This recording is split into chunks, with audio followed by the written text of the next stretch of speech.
Okay, the garage is coming along. I'm going to give you sort of a mid-garage remodel update. This is a 31 feet plus a 10 by 10 by 21 feet 6-inch deep traditional 3-car garage. We have an 8-foot door and an 18-foot door, and I wanted to just sort of walk you through where I'm at, what we've put in here, what's coming, and it's been a lot.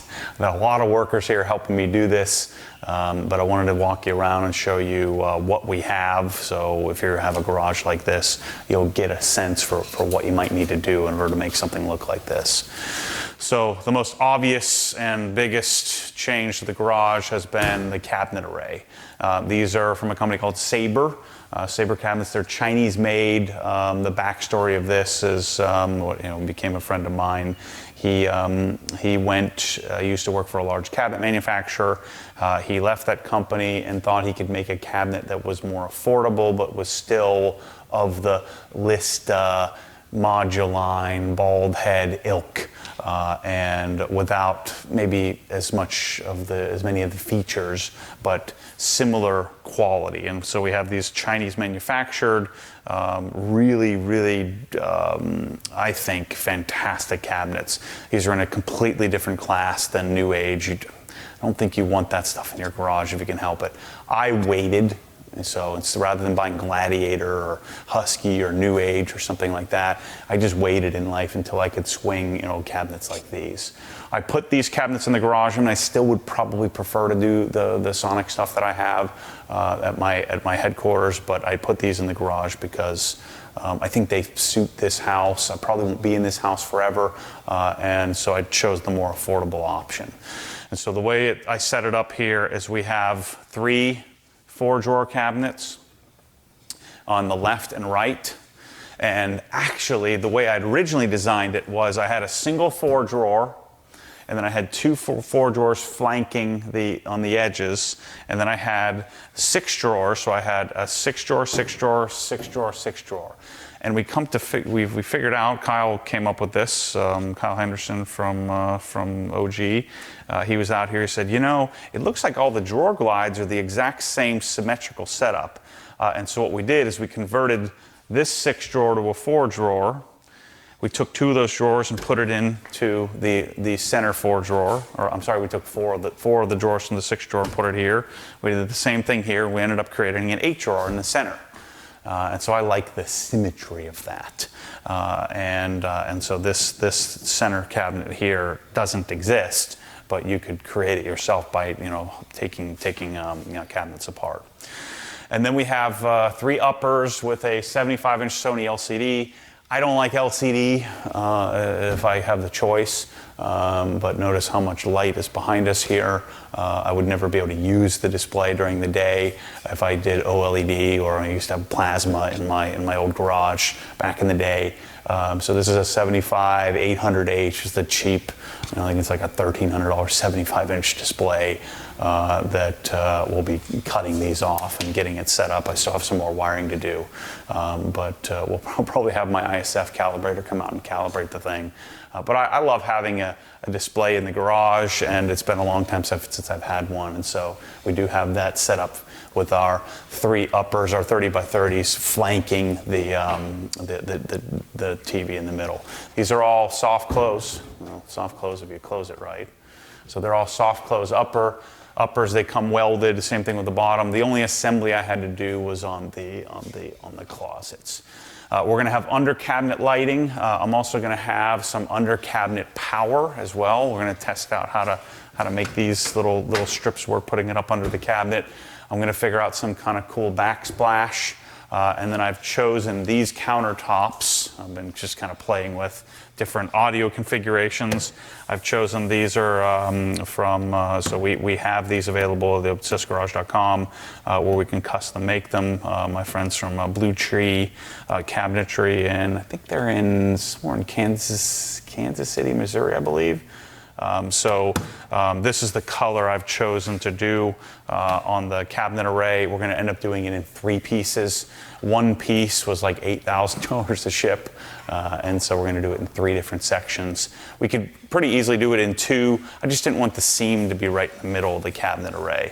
I wanted the seams to be, a little bit different, but they'll do. I don't know what he'll do, some sort of dowel type technique where we won't have big, hefty seams. The other thing I want to test is expansion contraction of wood in a Florida garage. How's that going to work? And so the intent of these cabinets is to organize the drawers. I brought all my Sonic tools over here. I have an entire set of Sonic tools, X their 1-inch stuff. So I have it from 3/4 down. And so essentially every tool they make, I wanted to have one. So it's over 2,000 tools at this point is what I have set up in here. And so I've roughly laid them out. And then I'm going to tool grid all of this. And my guess is I'm going to end up with more tools in the 4 drawers than I have now. But I'm going to have probably about, my guess is of Sonic, I'll probably end up having about 20 drawers worth of tools, which will still free me up space to do.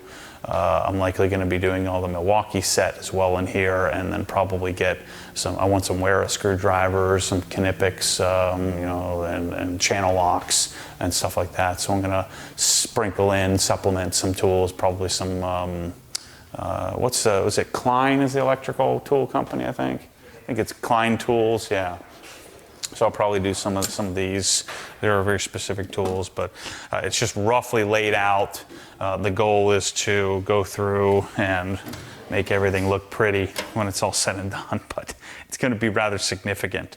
And I will do a lot of work over here, likely on cars and things like that. So I know I take you to get a bad rap for you don't work on cars. Well, I mean, I probably work on cars more than anybody short of a mechanic than anybody I know anyway. So the lockers on the edge, this is the first time I've ever done this. I've never mounted the lockers before, but these are mounted and floated on the wall. And then the way that most Sonic and Sabre and all the cabinets set them up is they set them up where the uppers are, God dang it, how do I hurt myself in a freaking tour video? Idiot. Oh, we'll talk about speakers in a minute. But I like to have the uppers I just feel claustrophobic when they're too low. And so this is going to be 23.5 inches, I believe. We'll have all the specs when we do the final video. I'll give everybody measurements and everything like that. If you're trying to emulate this garage, we're probably going to create a longer blog post of all the detail that this garage, all the different things that I've learned and all the things that I've come up with in this setup. But I like to have more space here. I'm taller, so I can still reach the top. But if you were shorter, maybe you'd want to bring the cabinets down. The countertop height is going to be at roughly 40.5 inches when we have the countertops come. But anyway, we floated the larger closets, and look at these things. They hold so much stuff. It's freaking incredible how much you can store in here. What I'm going to do is I'm going to actually Swiss Trax probably most of these shelves. That way, I don't know, I think it'll look cool. It'll match the flooring, and also make the cabinets get beat up a little bit less. And then I did a quad outlet, so we have quad AC power, and these are 20 amp circuits, so we can plug in pretty much anything we needed to if I wanted to plug something in there. So this array is 30.5 feet long. We do have a little bit of space on the side to put a broom or something like that. But we have about 6 inches on each side, and it gives me, I think, enough storage for any tool I could dream up. And so the cabinet array, I have to look up the cost. My guess is somewhere $9,000 for all the different cabinets. Since we're talking cabinets, I'm going to have, this will likely be, I might float this because the stem wall is in a funky spot here, and there's a little bit of sloping to the floor here. So I'm probably going to mount this cabinet as well. But the intent here for this this will be my detailing car wash cabinet. It'll likely be largely filled with microfiber towels. So I'm going to do all my towels in this cabinet. This is a 30-inch wide. These also have sort of pseudo semi-soft closed doors as well. But this cabinet here, I think, is going to be used more than anything else because I'll have all of my detailing stuff in here.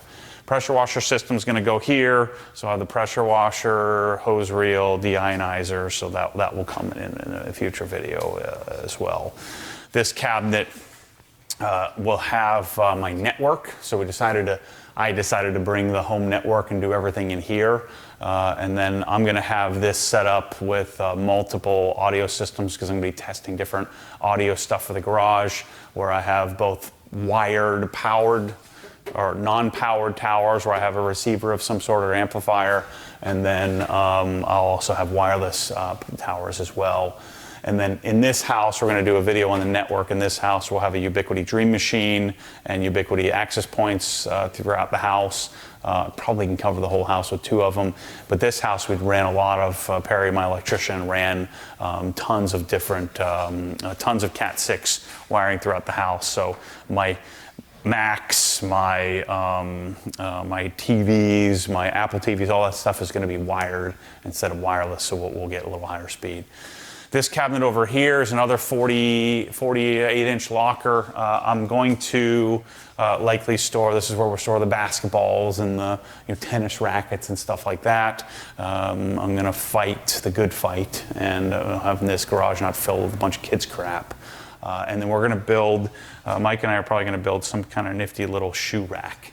Not to store all of our shoes, but you walk in, your shoes are wet, take them, put them on the rack, and then come get them later. Have a rack that could hold like 10 pairs of shoes, so you don't end up with shoes all piled up here. The flooring is going to be all Swiss track, so that'll also help keep dirt under control. I'm going to do some stainless shelves here, I think probably 4 of them, and that's where all my fancy matching spray bottles, my Press-All bottles will go, but I'll probably do that. I think I have a set of shelves sitting upstairs at OGHQ, so I might grab those.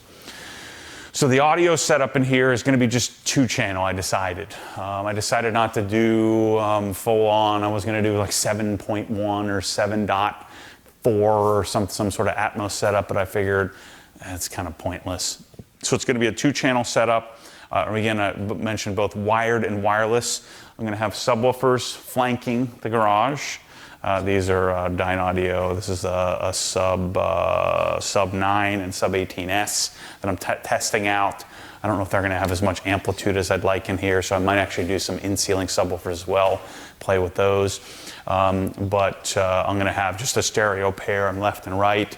I'm going to have something called Dynaudio Connect, which will send the TV's output wirelessly to the 2-channel setup. So it's going to be a 2.1 setup in here, which is sufficient for what I'm going to be doing. We have originally there was and I wasn't going to change this, there was a column here because the electrical panel was off center right here. And so Dunright Electric came out and he started quoting me what I needed to have done in here. And I said, yeah, I'd really like to move that. He said, oh yeah, we can do that. And so we've actually relocated, we have a whole video series on this, we relocated the entire panel. So the panel is now outside and not in the middle of my garage. And so that required this whole wall to be torn apart and put back together. But before we did that, I had the mini split done. And so the mini split is off center and there's a 2.5 inch or 3 inch hole. And so I'm just going to leave the mini split alone. This is a Mitsubishi 18,000 BTU unit. We'll have insulated garage doors. I'll show you in a second the attic, what we did. But this setup is the 18,000 BTU. We chose the slightly smaller mini split so that way we can do dehumidification in here as well. So the normal flow for a garage would be to paint the walls, put the flooring in. Actually, it would be paint the walls and ceiling, put the lighting in, put the flooring in, put the cabinets in. But the lighting isn't here yet. The cabinets were in the middle here, and I didn't really have much of a choice because since the lighting wasn't here, the walls weren't done. I'm still going to be cutting into walls and doing things, and so I decided to do it my painters are wizards. They'll be able to paint around all of this stuff. So I don't think flow really matters all that much. I don't think it really matters how you decide to do it. But from a power perspective, an electrical perspective, after removing the panel, where we have under cabinet lighting pre-wired, I have these power bars pre-wired, so we'll have power underneath. I have a quad outlet on each side of the countertop. I didn't want anything in the middle, just because we're going to have these here toward the middle. We have lots of 220 in here as well. So I have 220 run for my lift that we're going to be doing. I have 220 for the air compressor that we're doing. I have 60 amp 220, 2 of them for my Tesla chargers that we put on each garage door. The reason I did 2 of them was because this is an 18-foot door, and this wouldn't reach all the way over there, and that wouldn't reach all the way over here, so I put the Tesla chargers there. It seemed to make sense to me. The garbage cans are going to go outside, but I'm in trouble with the homeowners association for now, so I'm keeping them in here until they get all this project done, and I'll sneak them out the side of the house. We'll grow some hedges up around it and then make it look pretty. Garage doors are coming. Instead of doing high lift traditional doors, we're doing a insulated polypropylene, foam core filled polypropylene roll-up door. And so all this bulk will be gone, and it's going to make this place look super open. So those should be here in a few weeks. We'll be doing that. Lighting also should be here in a few weeks. I'm doing some really sophisticated Cree lighting with Lutron Control. Here's my letter from Lake County to cease and desist all production. But it says Matthew R. Moreland, so I think I'm safe because I don't know who that is. It's not me. So we'll do the lighting. We're going to be doing some Cree troughers, 5,000 Kelvin, some Cree recessed lighting. We're going to have 4 different zones. For instance, I'm going to have a zone where when I'm watching TV, I can turn the 2 recessed lights off that are near the display. It's going to be really sick. We're going to be using these wireless Pico, and we're going to be doing the, what's it called, Lutron Vive system. And Perry's going to do that. We're going to have a whole video series working on that. You need to get in the attic, Perry? Not yet. Okay. So the lighting is going to be sick. And then we're going to start offering these lighting solutions as well. I have some lights in the store that are nice. They're nice, normal. I'm learning. It's called forward phase lighting. And we're going to 0 to 10 volt lighting in here. So it'll be commercial specific lighting. We also have wired, from an electrical perspective, I have wired for 20 amp. So I have a single 20 amp circuit for 4 hose reels like I have at OGHQ, where I have, I'm going to have a hose reel and a power cord reel, 2 of them in each corner. So hose power, or air power, air power, air power, air power on all 4 corners of the car. And the lift will be going here. I'm doing a full rise scissor lift, and we're going to cut the concrete, share that whole project. So this car, like most of my lowered cars, will be able to get all the way up to 78 inches. Shouldn't be a problem, because we'll lose 4 inches of height from the, so it'll be 74 inches is how high the cars will be able to go up in the air to be able to do things, change oil and detail and do the stuff that I do in here. I will still do a lot of stuff at OGHQ, but it'll be nice to have this here as well at home, where I can just set up a camera and take some photos, take some video. So we'll bring these down here in a second, but I have magic lift and magic stairs. We'll show you what we had to do up there. But even the subwoofer outlets, we had to run those and cut the drywall and set that up. I'll be insulating the wall over here, because that's my son's headboard right behind there. But when we do the pressure washer, we're going to brace the wall for the cabinet and get that all set up. But I'm going to be doing some rock wool and I think it's called Acustamass, which is a membrane. And I might even do double drywall there to help insulate that wall a bit. So yeah, the garage is coming along here. Let's go up in the attic and show you what that looks like. Let's bring the stairs down. We're going to lose a little bit of lighting here, but right now I have to close the garage in order to get up in the attic. But in the not too distant future, when my roll-up doors come, I'll be able to do it either way. We'll be able to put the stairs down no matter what. So right now this is the traditional non-insulated, these Clopay doors, which we're going to be doing a T-Max insulated roll-up. And so the Magic Stairs, these cost about, I think it was like $3,400, but tell me this isn't the freaking coolest thing you've ever seen. I don't care how old or young you are, it's the coolest darn thing on the planet. One of the coolest things.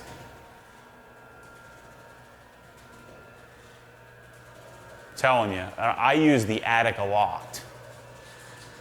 Not for storing a bunch of junk, but like, let's say, I'm gonna have an oil drain pan, or you'll see I have a shop vac, a rigid shop vac. The rigid shop vac is on the Magic Lift. I put it in the attic. I don't want to have it on my floor, right? And so I know that's a lot of money for to bring your shop vac up and down, but the concept here was, you get your Christmas tree and stuff like that, and when this will go all the way to the floor, but I have some crap on the floor here. But the concept here is that I bring my stuff down, load it up. I put paint cans on there last night. I hit up and I walk up the stairs, and by the time I get there, I go and meet them and I pull them off the lift. But this setup, it's actually pretty simple. It took them like 3 hours to install. The combination was about $6,500 or so, and I know I don't have a huge attic. For me, a lot of this was about testing it to see if I would want it in future houses, but I freaking love it.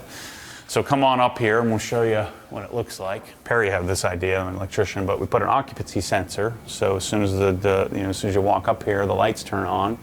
We put a couple lights. He's putting another one up here. This flooring was already here. I'm probably going to add a little bit more, but the concept is to keep your crap up here. Like if I'm going to do some wall balls or something, I've got a kettlebell and some dumbbells if I ever decide to work out again, or my suitcase, and then what we did is there's been a lot of wiring, and of course I had closed cell, so 4 inches of closed cell foam. It's like, what is it, about 80, 85 degrees out here today, and I'm sitting up here comfortably. And we also, behind the camera here, we relocated the air handler, brought it into the attic, and I added a dehumidifier as well. And so right above that air handler is a dehumidifier. We're going to put some flooring over there so we can get easy access, but there's easy access to repair and fix. There's a drain pan there that holds about 10 gallons. It's probably 5 gallons of water, but drains out the side of the house, so we shouldn't have any worries there. And we've actually ducted. There's a couple of ducts that run into the attic to keep the attic temperature certainly under what it is outside. But lots and lots of wiring going on up here in order to get the lights, in order to get the lift. The lift operates on a normal 110 volt. But I think this is pretty cool up here, and I'll keep, like this is Ryan's football stuff that we grabbed, the tent and the chairs, all of our luggage. Christmas stuff is right there. Easter stuff is right there. My cables for audio are right here. Paint, I can keep paint up here now because it's relatively cool. And then like oil change stuff, things that I don't use all the time will come up here as well. Golf clubs Kate's golf clubs, and some chairs and things like that. And so we won't store a ton up here, but imagine this would all have to be in the garage. So instead, it's not. It's up here. And I can walk up and down here really, really simply, really easily, and use the lift to grab stuff. So that's what the attic looks like. So I'm sure there's more, but I think that's about it for the garage for now. What do I do with this? Send our lift back up. We've got more wiring. We've got more stuff to do. I'll probably also compile a list of costs. I would guess when I'm done with this garage, probably $100,000. I don't know. It's not going to be cheap, but we'll compile a list of what everything costs, because I mean, it's something I want to know. I don't know why we have to be secretive about it. It's stuff that you would figure out. It was about 10 grand to move the, move the wiring. Cost me about 8 grand to move the water heater out and buy a new tankless heater. So, probably going to cost me, $1,500 to have it painted. And probably another, cost me another 7 grand to do the insulation, remove the door, and fix the drywall. So, the costs add up pretty quickly, but I think, when it's all said and done, I think this garage is going to be pretty incredible. I'm going to have a really hard time selling this house someday. But I already have 3 OG people that have made claims, said, if you're going to sell that house, let me know, I want to buy it. So, anyway, yeah, the garage is coming together. We'll be doing the compressor and the lift and the doors and all that stuff, and we'll be videoing it in separate videos. But I figured it was worthwhile to give you an update on where we're at and how much has gone into this. It's been a lot of people helping and a lot of work. I don't know how many hundreds of hours have gone into it just this point, but this is what it takes to do an obsessed garage, and I think it's gonna be awesome when it's done. So I'm gonna talk Michelle into let me buy some more cars, and yeah, we'll see you on the next one. As always, stay tuned for more crazy. We'll see you soon.